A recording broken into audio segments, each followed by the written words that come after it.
दोस्तों नमस्कार। आज हम लोग जानेंगे मगध साम्राज्य के उत्कर्ष के बारे में, जिसमें हम लोग जानेंगे हर्यक वंश, शिशुनाग वंश और नंद वंश के बारे में। मगध साम्राज्य के उदय से पहले हमें 16 महाजनपदों की जानकारी मिलती है। सभी महाजनपदों के बीच आपसी प्रतिद्वंदिता रहती है, युद्ध होते हैं।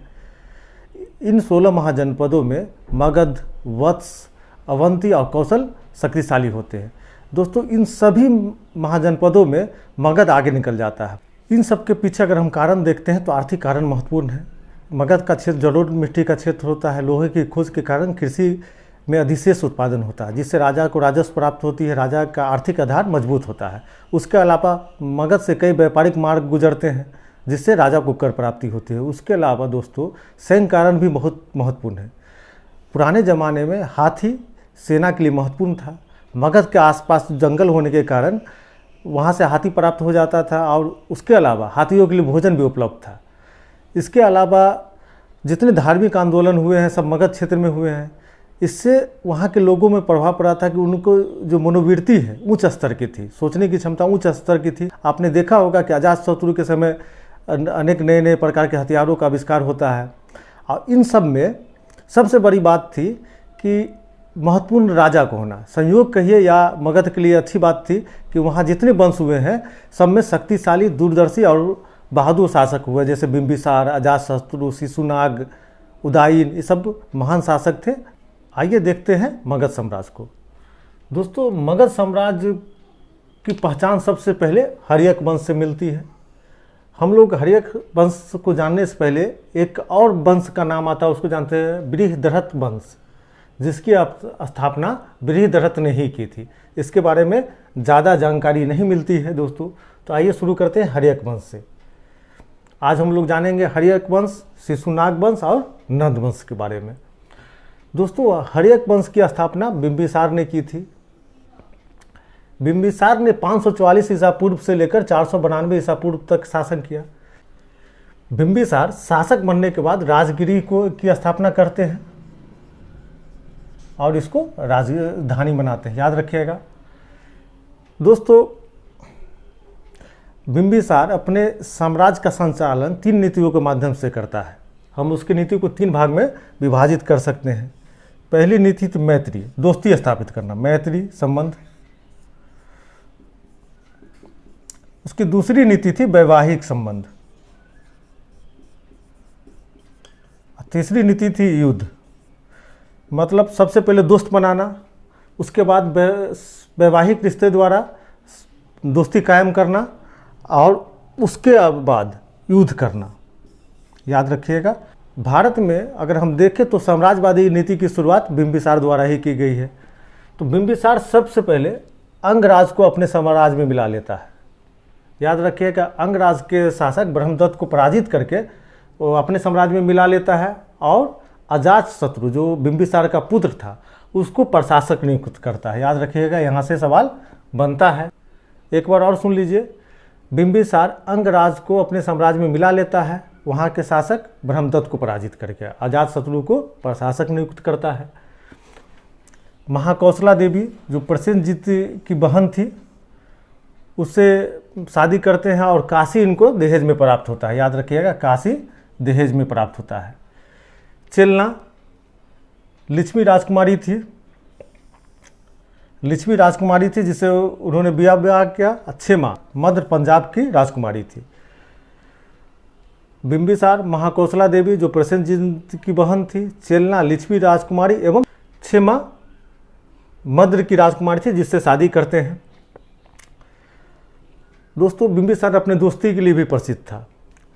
एक बार अवंती नरेश चंद प्रदत्त बीमार पड़ जाते हैं, उनकी सेवा के लिए अपने राजवैद्य जीवक को भेजते हैं, याद रखिएगा। और एक बार महात्मा बुद्ध की भी तबीयत खराब हो जाती है तो जीवक को उसकी सेवा में भेजते हैं, याद रखिएगा। बिंबिसार को क्षेत्रोजस और सोरोनिक भी कहा जाता है, याद रखिएगा। ये उपाधि पूछा जाता है। बिंबिसार को क्षेत्रोजस तथा सोरोनिक भी कहा जाता है। बाद में बिंबिसार की हत्या अपने पुत्र अजातशत्रु द्वारा कर दी जाती है। एक बार बिंबिसार के बारे में और देख ले। बिंबिसार हर्यक वंश के संस्थापक थे। राजगिरी की स्थापना करके उसको अपनी राजधानी बनाते हैं। आगे अपने साम्राज्यवादी नीति पर चलते हुए अंगराज को पराजित करके अपने साम्राज्य में मिला लेते हैं। अंगराज के शासक ब्रह्मदत्त थे। अंगराज में अजातशत्रु को प्रशासक नियुक्त कर। विवाह महाकौशला देवी जो प्रसन्नजीत की बहन थी, चेलना लिच्छवी राजकुमारी, क्षेमा जो मध्य राजकुमारी थी, उनसे शादी करते हैं और अवंती नरेश चंद प्रदत्त के सेवा में अपने राजवैद्य जीवक को भेजते हैं। बिंबिसार क्षेत्रोजस तथा सोरेनिक नाम से जाने जाते हैं। बाद में उनके पुत्र अजातशत्रु द्वारा बिंबिसार की हत्या कर दी जाती है। आइए अब देखते हैं अजातशत्रु। अजातशत्रु 492 बीसी से लेकर 460 बीसी तक शासन करता है। याद रखिएगा 460 बीसी तक शासन करता है। दोस्तों, अजातशत्रु द्वारा जब अपने पिता की हत्या कर दी जाती है तब प्रसेनजीत काशी वापस ले लेता है। दुखी होकर काशी वापस ले लेता है। तब अजातशत्रु और प्रसेनजीत में युद्ध हो जाता है। तो अजातशत्रु विजय होता है और काशी को अपने साम्राज्य में मिला लेता है। समझौता के तहत प्रसेनजीत की बेटी वजीरा से उसकी शादी होती है। याद रखिएगा, प्रसेनजीत की बेटी वजीरा से अजातशत्रु की शादी होती है। उसके बाद आगे बढ़ते हुए अजातशत्रु वज्जी संघ को हराकर अपने साम्राज्य में मिला लेता है। वज्जी संघ को मिलाकर अपने साम्राज्य में मिला लेता है। उसके अलावा अजातशत्रु अपने साम्राज्यवादी नीति पर चलते हुए छल कपट का भी सहारा लेता है। वो अपने मंत्री के माध्यम से लिच्छवियों में पहले फूट डलवाता है। उसके मंत्री थे वस्कार। वस्कार के माध्यम से लिच्छवियों में फूट डलवाकर उस पर अधिकार कर लेता है। लिच्छवियों के विरुद्ध युद्ध में अजातशत्रु द्वारा 2 नए हथियार रथ मूसल एवं महाशिला कंटक का प्रयोग किया जाता है। याद रखिएगा, लिच्छवियों के विरुद्ध जब अजातशत्रु युद्ध में उतरता है तो उसमें 2 नए हथियार रथ मूसल और महाशिला कंटक का प्रयोग करते हैं। रथ मूसल तथा महाशिला कंटक का प्रयोग करता है। सबसे महत्वपूर्ण बात कि अजातशत्रु के 8वें वर्ष, यहाँ से सवाल आता है, अजातशत्रु के शासन के 8वें वर्ष में महात्मा बुद्ध की मृत्यु हो जाती है। अर्थात महात्मा बुद्ध महापरिनिर्वाण की प्राप्ति करते हैं। तब अजातशत्रु के शासनकाल में ही प्रथम बौद्ध संगति राजगिरी के सप्तपर्णी गुफा में बुलाई जाती है। याद रखिएगा, अजातशत्रु के शासन के 8वें वर्ष महात्मा बुद्ध को महापरिनिर्वाण की प्राप्ति होती है। तब राजगिरी के सप्तपर्णी गुफा में प्रथम बौद्ध संगति बुलाई जाती है। याद रखिएगा, महत्वपूर्ण लाइन है यह। उसके अलावा अगला लाइन भी महत्वपूर्ण है। अजातशत्रु को कुनिक नाम से जाना जाता है और बाद में उदायन द्वारा अजातशत्रु की हत्या कर दी जाती है।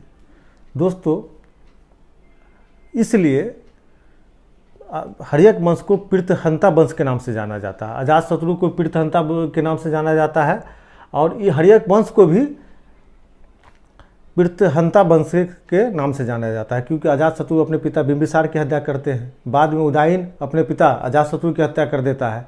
आगे आइए, आगे देखते हैं उदायन। दोस्तों, उदायन 461 बीसी से लेकर 445 बीसी तक शासन करता है। याद रखिएगा, उदायन जैन धर्म को मानने वाला था। इसने पाटलिपुत्र की स्थापना की। याद रखिएगा, इसने पाटलिपुत्र की स्थापना की और इसमें ज़्यादा कोई विशेष नहीं है। बाद में हर्यक वंश कमज़ोर पड़ जाता है। हर्यक वंश का अंतिम शासक नागदर्शक होता है। याद रखिएगा, हर्यक वंश का अंतिम शासक नागदर्शक होता है। आगे है शिशुनाग वंश। दोस्तों, शिशुनाग हर्यक वंश पर अधिकार कर लेता है और शिशुनाग भी अपने साम्राज्यवादी नीति को आगे बढ़ाता है। वो भी शक्तिशाली शासक था।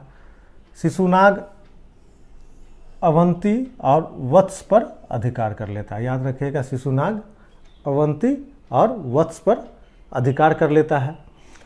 साम्राज्य का इतना ज़्यादा विस्तार हो जाता है कि उसको दूसरी राजधानी बनानी पड़ती है। शिशुनाग को दूसरी राजधानी बनानी पड़ती है। वैशाली को दूसरी राजधानी बनाता है। याद रखिएगा, बाद में शिशुनाग के बाद कालाशोक, जिसको काकवर्ण के नाम से भी जाना जाता है, शासक बनता है। वह पुनः पाटलिपुत्र को राजधानी बनाता है। याद रखिएगा, पुनः पाटलिपुत्र को राजधानी बनाता है। इसके समय महत्वपूर्ण घटना घटी है, वैशाली में दूसरी बौद्ध संगति होती है। याद रखिएगा, कालाशोक के समय वैशाली में दूसरी बौद्ध संगति होती है और शिशुनाग वंश का अंतिम शासक नंदीवर्धन होता है। उसके बाद शिशुनाग वंश कमज़ोर हो जाता है, तब नंद वंश की स्थापना होती है।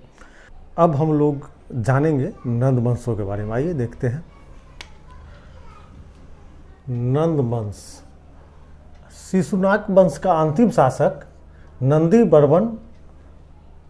नंदीवर्धन था। शिशुनाग वंश का अंतिम शासक नंदीवर्धन था, जिसको महानंदी भी कहा जाता है। दोस्तों, उसके बाद नंद वंश की स्थापना होती है। महापद्म नंद वंश के प्रथम शासक होते हैं। पुराणों के अनुसार महापद्म नंद वंश का संस्थापक था। यह शूद्र वर्ण का था। महापद्म नंद शूद्र वर्ण से संबंधित था। दोस्तों, महापद्म नंद अनेक उपाधियां धारण की, जहां से सवाल बनता है। महापद्म नंद ने सर्वछत्रांक, भार्गव, एकराट और एक छत्र की उपाधि धारण की। महापद्म नंद ने सर्वछत्रांक, भार्गव, एकराट और एक छत्र की उपाधि धारण की। महापद्म नंद के 8 पुत्र थे, उसमें से धनानंद उसके बाद शासक बनता है। धनानंद, ग्रीक लेखकों ने धनानंद को अग्रमीज कहा है। याद रखिएगा, अग्रमीज कहा है। ग्रीक लेखकों ने धनानंद को अग्रमीज कहा है। यह सिकंदर का समकालीन था। बहुत महत्वपूर्ण लाइन है। यह सिकंदर का समकालीन था। इसी के समय सिकंदर ने पश्चिमोत्तर भारत पर आक्रमण किया था। घनानंद के समय ही सिकंदर ने भारत के पश्चिमोत्तर भाग पर आक्रमण किया था। दोस्तों, घनानंद ने एक बार चाणक्य की बेइज्जती की थी। बाद में चंद्रगुप्त मौर्य ने चाणक्य की सहायता से घनानंद को पराजित कर देता है और मौर्य वंश की स्थापना करता है। अर्थात घनानंद नंद वंश का अंतिम शासक था। चंद्रगुप्त मौर्य उसको पराजित करने के बाद मौर्य वंश की स्थापना करते हैं।